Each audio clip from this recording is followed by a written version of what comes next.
Olá, estamos começando agora aqui na TVE o programa Primeiro Passo. Um programa novo na nossa programação que vai falar sobre as doenças de origem emocional e sobre a dependência química. Você sabia que mais de 49% dos casos atendidos nas unidades básicas de saúde são de pacientes que não têm uma doença com causa orgânica? Pois o enfraquecimento dos nossos pensamentos e emoções pode levar sim a uma doença. O pessimismo, a baixa autoestima deixam o nosso corpo enfraquecido. E olha que isso é mais comum do que podemos imaginar. Os transtornos mais conhecidos podem começar com dor nas costas, dor na nuca, dor de cabeça, dores musculares, problemas de digestão, palpitações, dor no peito, tremores e tonturas.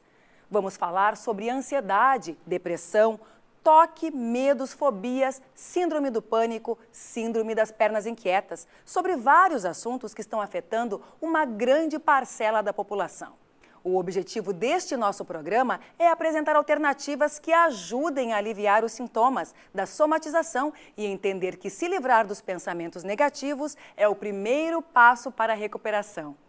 Estaremos acompanhados por uma equipe médica qualificada que vai analisar nossas pautas e responder todas as dúvidas. E hoje começamos falando de um assunto bem preocupante e que precisa do olhar cada vez mais atento dos pais: o alcoolismo na pré-adolescência. O consumo de álcool entre os jovens brasileiros começa por volta dos 10, 12 anos de idade. Vamos ouvir relatos importantes e conversar com o psiquiatra Carlos Salgado. Esse já é um primeiro passo.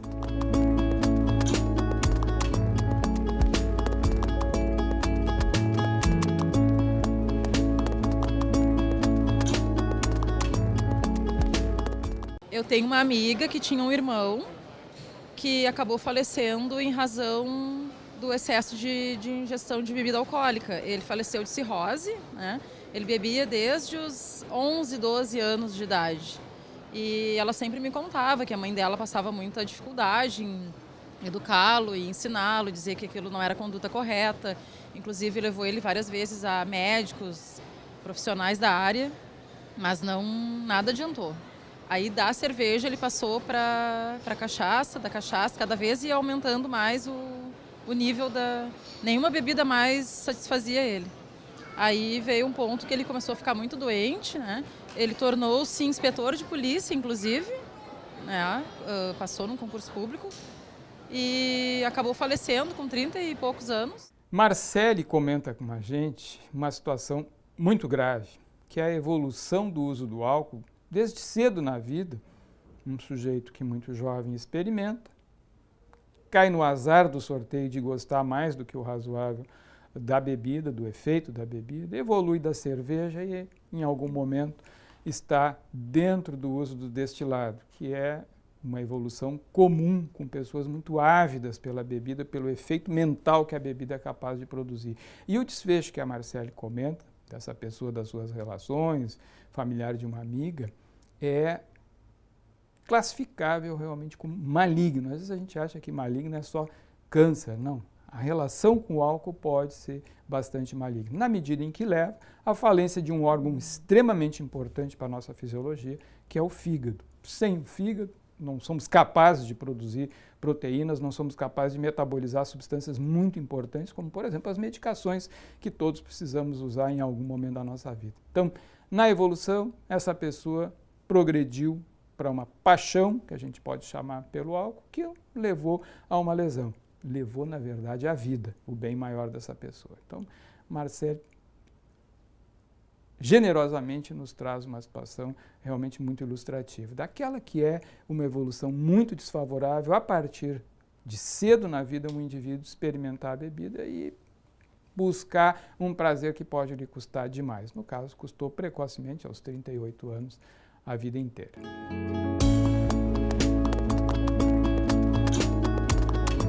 Bebo de vez em quando, quando eu saio de noite, mas não frequentemente, eu não saio tão frequentemente. Várias vezes, mas não de cerveja. Vai mais para a parte dos destilados. Minha mãe é ciente do que eu faço, então minha mãe estava em casa, minha mãe me ajudou, me deu um remédio e tudo mais. É difícil para o jovem ser diferente. É algo paradoxal, né? Porque no desenvolvimento de nós humanos, nós buscamos a diferenciação, buscamos, por exemplo, sermos diferentes e, quiçá, melhores do que nossos pais, nossos avós, nossos tios, nossos irmãos mais velhos. E, às vezes, a gente acaba num paradoxo, procurando, na verdade, nos igualarmos a alguém de referência. E no jovem, tipicamente, esse alguém de referência é seu irmão da rua, seu irmão por afinidade, seu amigo, sua amiga, a turma. A Kathleen nos conta de uma pressão pelo beber. Pressão essa que faz realmente como que muitos jovens, mesmo não gostando sequer do efeito do álcool, se sintam compelidos a alguma forma de desempenho diante do beber. Por exemplo, ficando mais ousados, mais soltinhos, mais alegres, mas infelizmente já experimentando os primeiros pilequinhos, os primeiros porres, muito cedo na vida.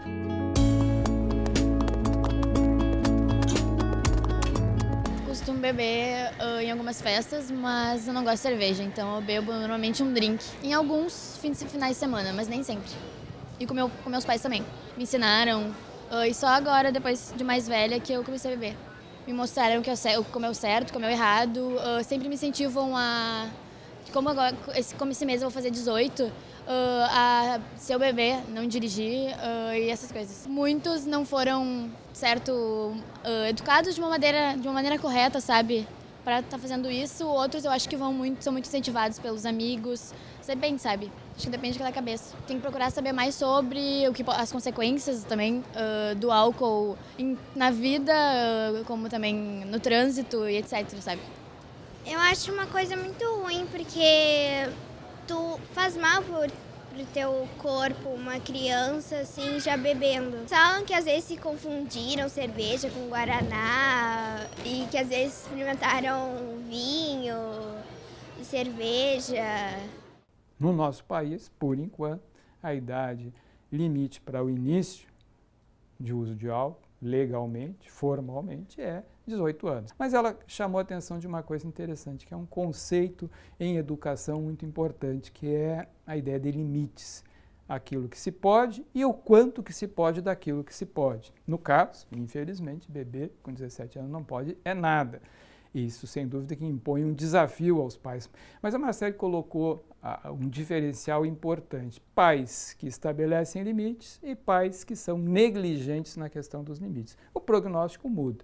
Mesmo para aqueles jovens que estão bebendo, se papai e mamãe sabem, junto com o jovem, firmar limites naquilo que pode e não pode, claro que o prognóstico será diferente. Mas sempre repetindo, de qualquer forma, a rigor o limite aos 17 anos no tocante à cerveja ou qualquer outra bebida, não interessa aí a concentração alcoólica, é, na verdade, zero beber.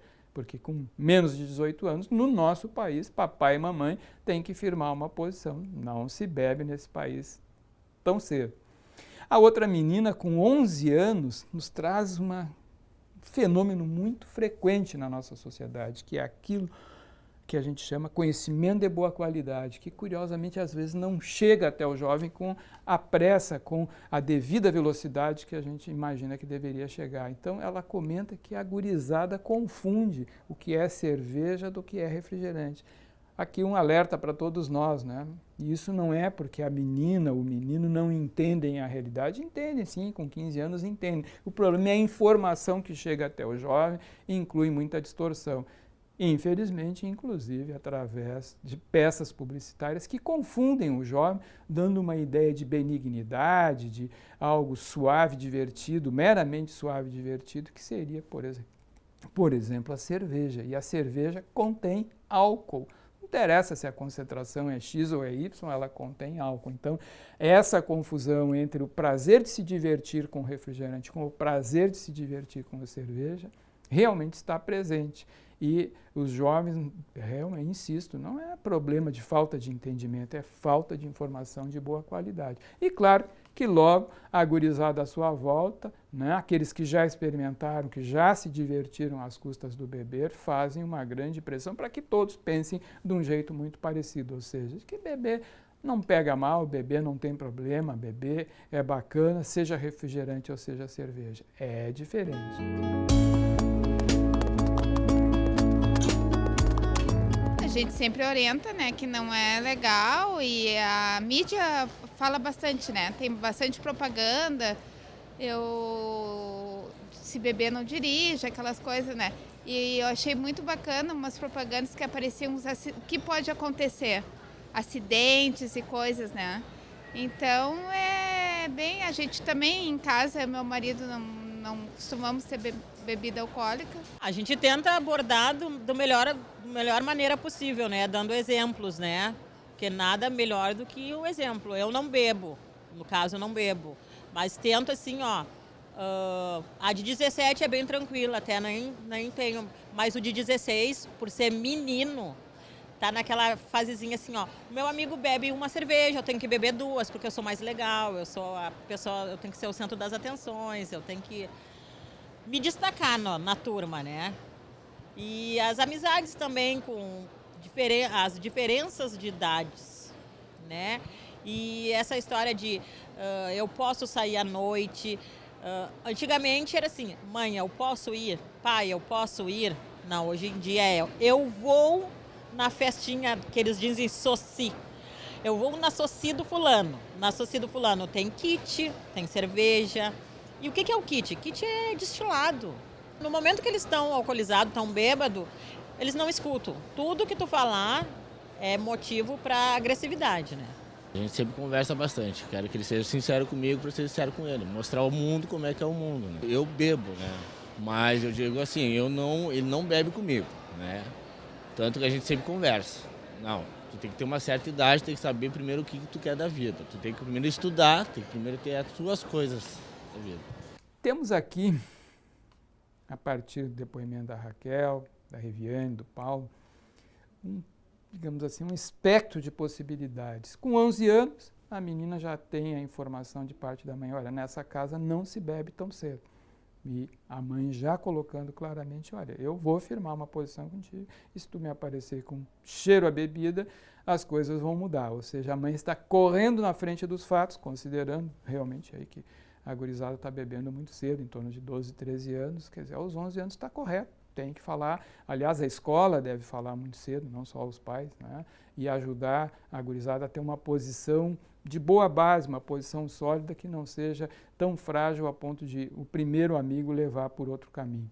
Mais adiante a gente tem a ideia aqui de pais que já têm dificuldade de conter um posicionamento já vigente do menino, 14, 15, 16 anos, e o menino já se posicionou, olha, eu vou beber vou beber mais ainda do que os meus amigos, porque topei o desafio do beber.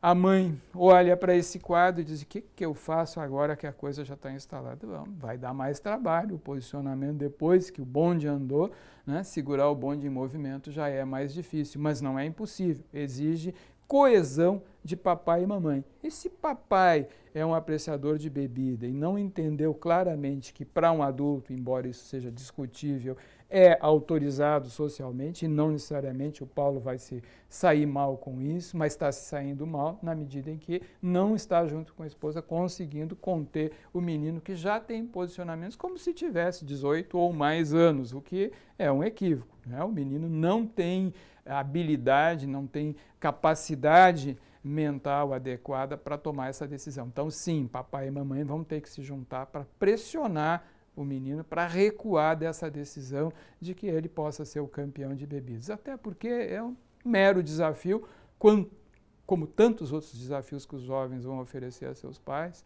e que devem ser tomados a sério, muito sério. Até porque ninguém sabe se o filho de Paulo não será um azarado da vida para ter uma relação muito doente com o álcool e acabar tendo um desfecho desfavorável. Na dúvida, realmente é melhor aquela regra. Na dúvida, não ultrapasse, na dúvida, não avance, na dúvida, pai e mãe, digam não e sustentem esse não. Ah, mas dá trabalho, dá trabalho. E muitas vezes o pai e a mãe vão dizer, pô, eu digo não, mas o meu vizinho diz sim. Como é que eu faço para me contrapor a essa tendência social tão importante? Eu acho que, atalhando o caminho, vale considerar que, na verdade, no nosso país, pesquisas muito sérias mostram que 48% de nós brasileiros não bebemos. 52% sim, bebem, o que não significa, ou que significa, então, que não é unanimidade. Beber é um interesse da metade apenas dos brasileiros maiores que 15 anos, não é,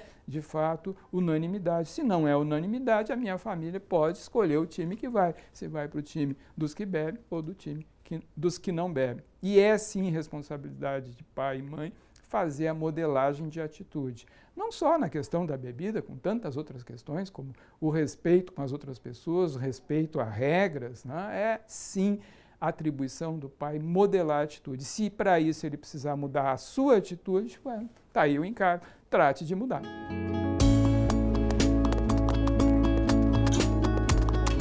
Na época que eu bebia, assim, era muito social, era um copinho, nada, entendeu? Um copinho mais nada, mas eu nunca fui viciado em bebida, nada que passasse do limite. Nunca bebi a ponto de cair com muita gurizada da minha idade, lá na época que eu tinha 15, 16 anos. E eu parei assim de beber porque, sabe, eu não sei, não me acrescentava em nada. Então eu só fiquei no refrigerante, no suco, exagerando o energético, assim. Eu vim de um lar da igreja cristão e também porque eu já tive problemas na família sobre o problema de bebida alcoólica. Então desde pequeno eu tive um pouco daquele trauma. Eu acho que muitos jovens que bebem hoje em dia precoce, mais cedo, na minha opinião, são assim, é mais aquela questão de modinha, sabe? De querer firmar identidade, de querer dizer que são aquilo, mas muitas vezes eles bebendo excessivamente na juventude pode acarretar um vício muito grande quando forem mais velhos. Eu bebo pouco porque eu não tenho frequência de beber, porque não é porque eu não gosto, mas eu gosto de vez em quando. Uma vez que outra é bom, mas sempre não. Pessoas mais velhas bebem, daí eles olham e acham que é legal e acabam fazendo. Muito interessante, né? Dois momentos de uma, que a gente pode chamar uma mesma biografia. Um menino de 19 nos conta, né, que já andou dando umas bebericadas, né, um pouquinho antes, talvez, da idade, hoje já com 19, considera que existe uma pressão, né, por uma questão de conforto social, digamos, de se ajustar com a modinha do beber, a modinha do copo elegante na sua mão, que ele já andou dando umas bicadas, mas pelo jeito reconsiderou ou, alerta para todos os outros, teve a sorte de não ser sorteado para um hábito, para uma atração, para um apaixonamento pelo beber. Bebeu um pouquinho aqui, sentiu a pressão dos pares e se organizou como um jovem adulto de 19 anos capaz de dizer, olha, acho muito bacana que os outros bebam, mas eu não. E tem o contraponto de uma menina de 15, né, que se sente, dá a impressão na descrição dela, que ela já está meio que na avalanche, né, está indo no embalo da grande pressão que os jovens sofrem no sentido de beber. E repito, alguns são muito sensíveis a esse estímulo e tendem, a partir desse estímulo, para subir para um padrão preocupante de bebida, e isso é mais frequente, obviamente, em indivíduos mais jovens. Nós, seres humanos muito jovens, somos muito influenciáveis pelo apetite por esporte, pelo apetite por moda, pelo apetite por grandes conquistas de vida, mas também pelo apetite pelas substâncias, a começar muitas vezes com o álcool. Então ela tem razão em estar preocupada. Ser capaz de se divertir, de estar junto a amigos, amigas e ser ao mesmo tempo capaz de dizer, olha, o álcool não é prioridade na minha vida, segue sendo um grande desafio. Aliás, os adultos que estão aqui nos acompanhando também vão ter que concordar que muitas vezes é raro um adulto que não tenha passado por uma saia justa de ser pressionado a beber no momento que não estava afim, não estava disposto, não tinha se pensado, se programado para o beber e sofreu pressão social para beber e acabou cedendo de dar um gole e outro numa bebida que nem era exatamente o que gostaria de fazer naquele momento. Então, sim, existe uma grande pressão social em prol do beber, existe um prestígio que o álcool tem que se transfigura muitas vezes numa pressão, num empurrão para que não só o jovem, mas nós adultos também venhamos a beber no momento que nem estava tão afim. No jovem isso é muito mais fácil de conduzir e infelizmente a publicidade, especialmente da cerveja, faz o resto do serviço, se é que não faz a parte maior, que é glamorizar o beber como se fosse uma coisa meramente benigna. Então temos aqui um guri de 19 que teve a sorte de ser cuidadoso com isso e uma guria de 15 que está sentindo que está difícil de resistir.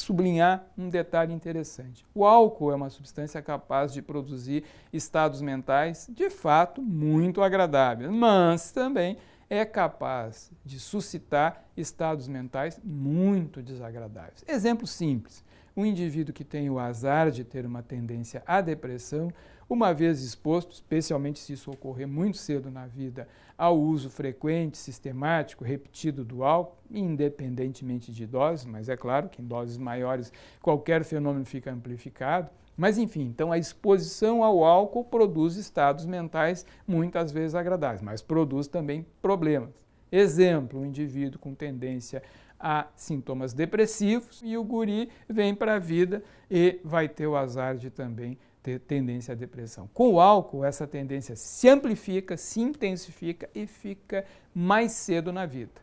Ocorre mais cedo, é mais intensa e será mais difícil de tratar. O mesmo vale para quadros de ansiedade.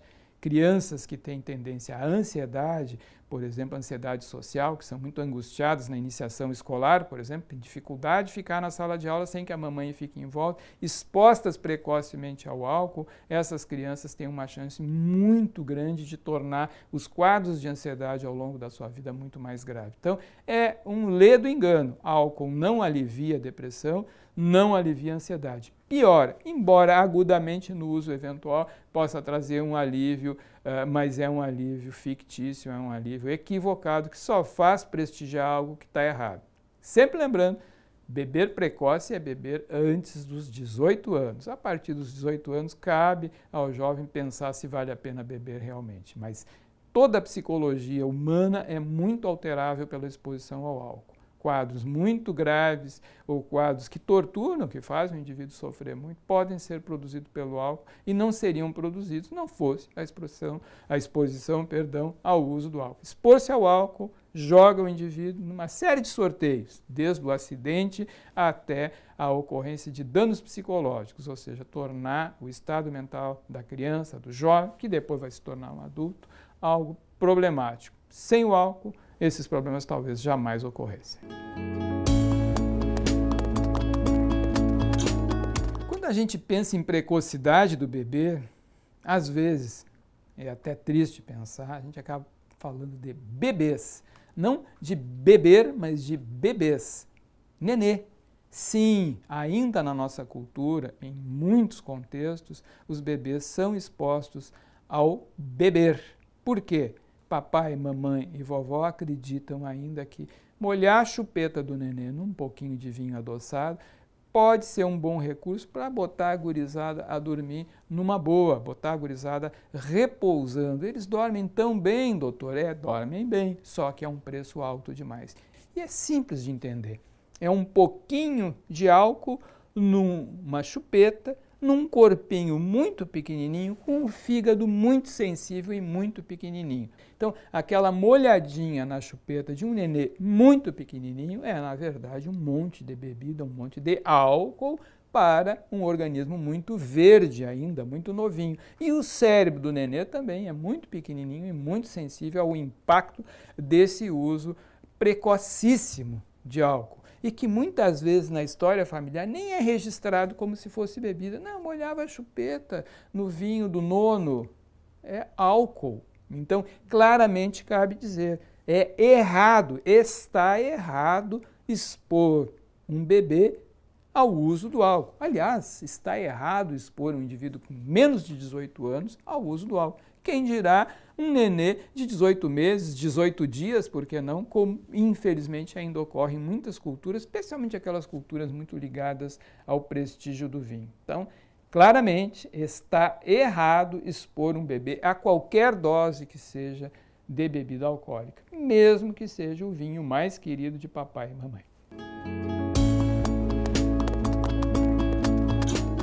A gente convida vocês, né, depois desse panorama que traçamos, aí olhando um pouco do posicionamento dos jovens na questão do álcool, a preparação de um primeiro passo. O que fazer diante dessa realidade?